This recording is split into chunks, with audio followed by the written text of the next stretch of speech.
ఈ రోజుల్లో అబ్బాయిల్ని ATM machine లాగే చూస్తున్నారు. లిటరల్ గా ఏటీఎం మిషన్స్ లాగే చూస్తున్నారు.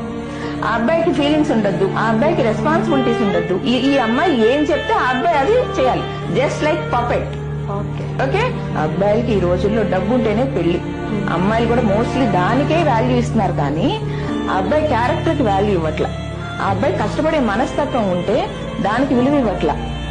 ఆ అబ్బాయికి రెస్పాన్సిబిలిటీస్ ఉంటే దాన్ని తీసుకోవటం ఏటీఎం మిషన్స్ లాగానో లేదా వీళ్ళు తీస్తే ఆడే బొమ్మల్లాగానో చూస్తున్నారమ్మా. ఆ అబ్బాయిల మానసిక క్షోభకి ఈ రోజు వాళ్ళు కారణం అవుతున్నారు. అమ్మాయిలు కానివ్వు, అమ్మాయిల పేరెంట్స్ కానివ్వు. ఇది వరకు రోజుల్లో అమ్మాయి పేరెంట్స్ ఎప్పుడైనా సరే అమ్మాయి వచ్చి నాకు మా హస్బెండ్ తో గొడవ అయిందమ్మా, అత్త మామలతో సరిగా లేదమ్మా అంటే, అమ్మ అలా గొడవ పడకూడదు, ఇద్దరు కలిసి ఉండాలమ్మా ఇలా చెప్పేవాళ్ళు. ఇప్పుడు పేరెంట్స్ అలా చెప్పట్లే. అమ్మాయిల పేరెంట్స్ గొడవ పడ్డాడా, నీకు వాడితో ఉండాల్సిన అవసరం ఏంటి, వచ్చేయి మన ఇంటికి వచ్చేయి, నువ్వు సంపాదించుకుంటున్నావుగా, ఇలా